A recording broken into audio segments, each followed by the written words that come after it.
It's when the Lord is providing a blessing to you in a place where it seems like it has dried up.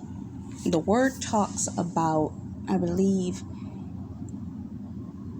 it's Elijah who goes into the valley of dry bones, and the Lord asked him, can these bones live? A lot of us have walked through a weird and potentially unexpected season of wilderness. Things were going good, things were starting to pick up, then all of a sudden you got sucked into a dry place and you're like, God, what happened? Why are we here? What is going on? What happened? It was almost like, I'm telling you what it was almost like. It was like you were moving, momentum was picking up, and it was a strict cutoff. You were shifted from where you were to an unknown location where you were in the presence of the Lord, you were serving God, you were walking with God, you were praying with God, you were in an alone time with God, and all of a sudden, it was like, it's just dry here. You watched everything that you had in that previous season when things were going good dry up in front of your face. You lost everything. And I was like, what's it? We were going in the right direction. What happened? It was like your stability and your stable footing was removed out from under you. The instability and unstable ground made you feel uncomfortable. I don't know how many of y'all had stable parents when growing up. When I was growing up, my stability was with my mother. My mother was my everything. She was like my rock. Anytime I needed anything, anytime I had a problem with anybody, I knew exactly who to go to, because my mother was that type of mom that say anything to my mama about anybody bugging you. She will be the first person in your teacher's face, the first thing the next morning, say, who messed with my child and why? My mother was like a rabid bulldog. I will fight you. And even if she wasn't going to fight, her presence was so intimidating enough. People were like, I'm going to back off. That's the way my mama was. So I never was a point in time that I did not feel safe. My bullies tried to bully my mother. And if it wasn't for the fact that she was a grown woman with common sense,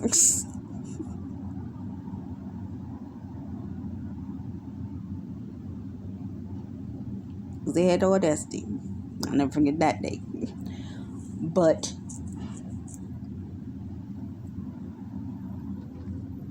yeah, when she left, she passed when I was 17 years old. My whole life lost its stability. So I was clinging. I ended up in a counterfeit relationship with somebody for over 7 years. We've known each other for almost 11 years. Throughout the duration of time. But that person became my stability for a couple of seasons of my life. When that was gone, I found God. Didn't take me much longer to find God after that, because I had nothing else to depend on. You go through seasons, and all in all, mostly what the Lord is trying to do is lead you back to Him, because when everything else is removed from you, you will have a tendency to come back to the Lord. And that's when you learn to no longer put people first or trust people. Now, should you trust people? Yes. But the Lord wants you to learn to trust Him solely. People second. He will send people in the correct season to bless you. Every level there's a new set of people that the Lord will send you. As He's preparing to change your level, ever notice that the people that you're around start to change out? Some will stay till the next level, some of them will not.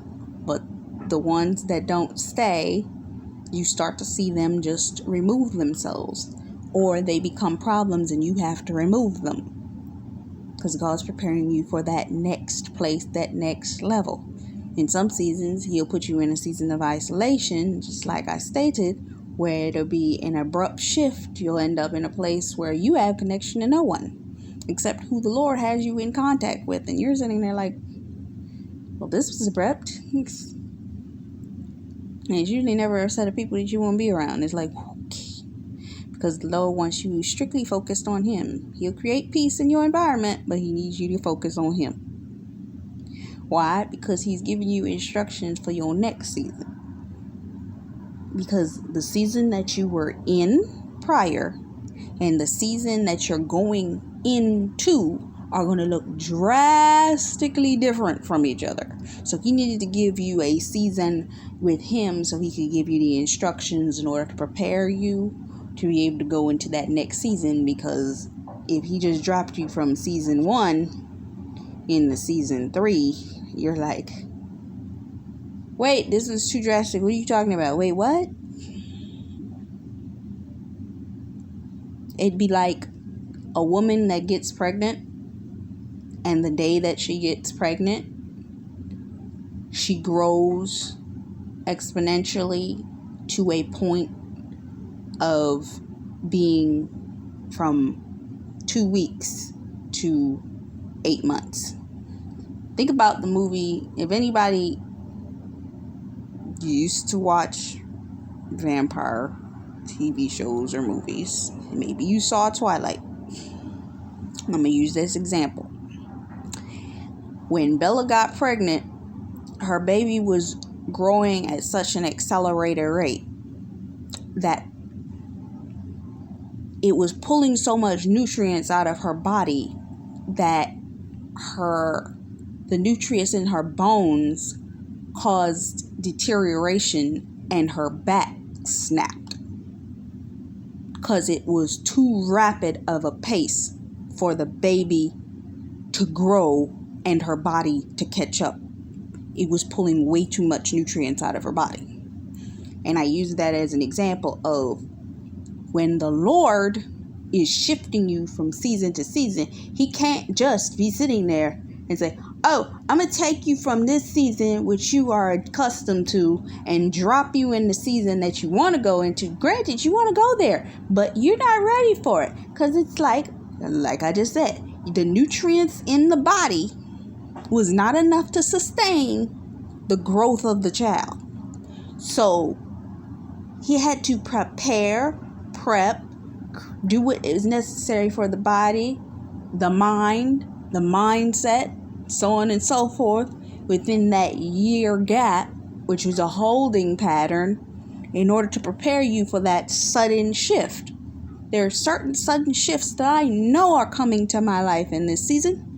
And because I know they're coming to my life in this season, I am mentally trying to prepare myself. But even yet and still, I know the type of blessing that I'm getting, spiritual signs is coming. It's still going to shock me for the drastic shift that's going to occur because of it. It can't not. I don't know nobody that has a drastic and sudden shift in their life that is immediate. It's like a person, I'm not even talking about a terrible shift. I'm talking about a positive shift. You still got to adjust. You went from going from this situation to that situation, and you're like, hold on, I have to, because I'm going in this situation, I need to start to think about the things that I need to do in order to prepare for that situation.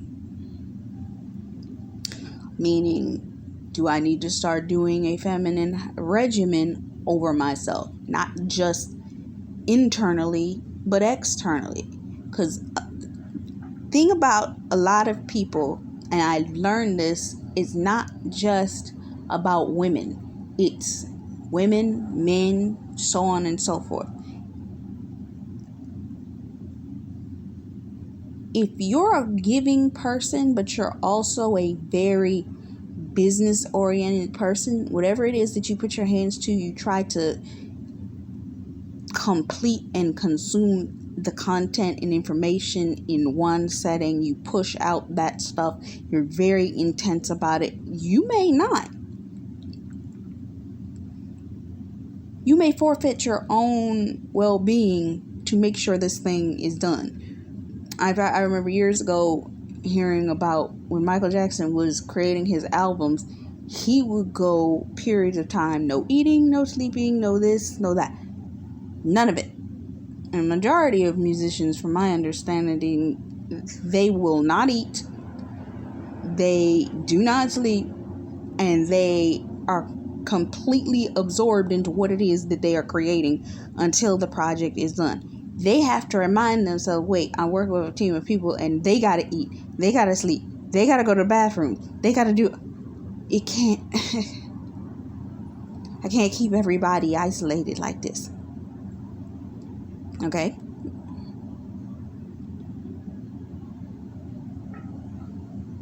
And we become very absorbed in our work that we become detached from everything else, even ourselves, meaning we're not taking care of ourselves the way that we should. The things that we are attaching ourselves to, the things that we're working on. This project must be done, and I can't focus on anything else until this project is completed. Not even me.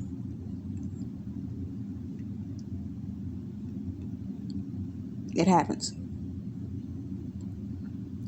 And coming into a phase where you don't have to work so hard. You've already done the work. You just need the work to do the work for you. And you need to sit back, relax, take care of self, and allow the work to be done. It can come into a phase of, wait, I'm a worker bee. I'm used to working on this type of stuff. What you mean that I don't have to do this no more?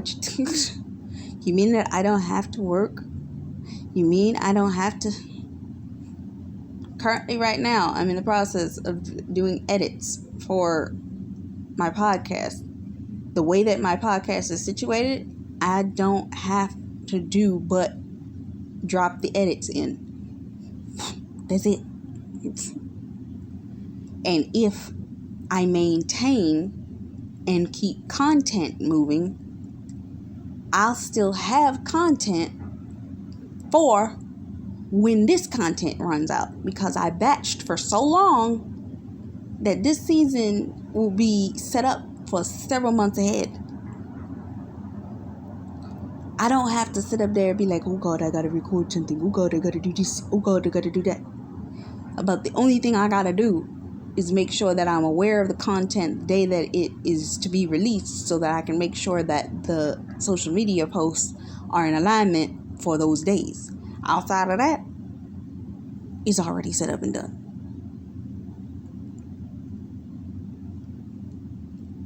But when you come to a phase of your life where you see a drastic shift occur, it's hard to adjust.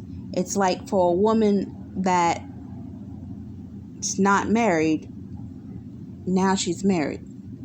A woman that goes from not having a child to having an infant crying day to day, that she has to adjust to the fact that this child is crying on a daily basis that needs her attention. And that's a element that she can't put down. It's those drastic shifts. You go from not having a home to being a homeowner, and then having to take care of the home that you now have. How do you do that? How do you go about that?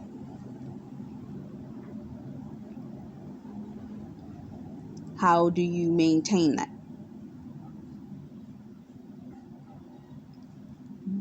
You weren't in a relationship, now you're in a relationship, taking care of a home, a house, and a husband, and you're like, wait a minute. How do I adjust to this? This wasn't here before. How do I adjust to this? The things that you would, because you weren't doing that or doing certain things, you have to now insert into your regimen a bunch of stuff extra that you would not have been doing in order to accommodate your new scenario, which is a lot more responsibility for this thing that you've just acquired. But they're coming, and they're coming quickly. When God blesses you, this is a season of blessings. You're feeling the winds of change. God is moving. He's trying to push you and stretch you and prepare you for the changes that are about to occur in your life with the people and the places that he's trying to take you to. Some people, they will go from they ain't never traveled a day in their life to be on planes, traveling here, there, everywhere, first class, all kinds of stuff. And it's going to be like, wait, what?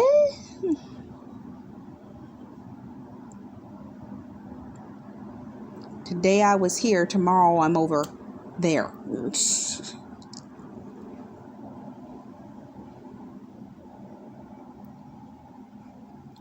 So the things that you've been pressing for and praying for and preparing for,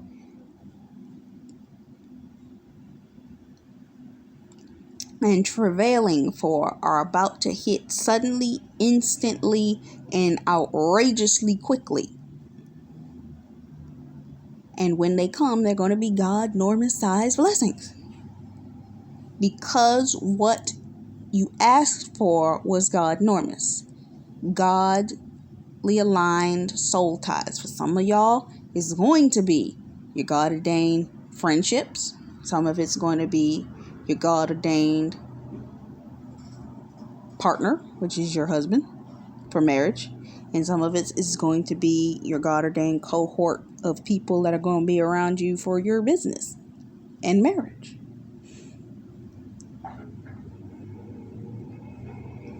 God is going to give you stability enough that you're going to be able to stand in the midst of his solid rock. And anyone else or anything else you would build your house on will be like sinking sand. He's going to give you people that are going to be like your hair and your her. They're going to be the people that hold your arms up in your seasons. They're going to be the ones that are covering you. They're going to become your stable footing in these God-enormous places of blessing. And you have to get ready, and you have to be ready for these changes, these transitions, and these shifts. It's not going to be comfortable. It's going to be uncomfortable. But it's going to be worth waiting for. You've waited this long for it. You're about to see the manifestation of what God has for you. And it's going to be scary, and it's going to be an adjustment period, and you're going to have to breathe through it. I'm going to have to breathe through it. I'm probably be back here looking at these same videos I recorded talking about, I said that, or laughing at myself because I said that, and I'm going through it.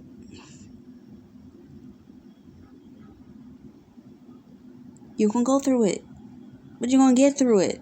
And when you finish getting through it, you're going to feel better for it. Breathe. God prepared you for this. Get ready for this. It's going to be worth it. So this is Taj McCameron for the ministry. Until next time, much love, faith, peace, and blessings. And bye-bye.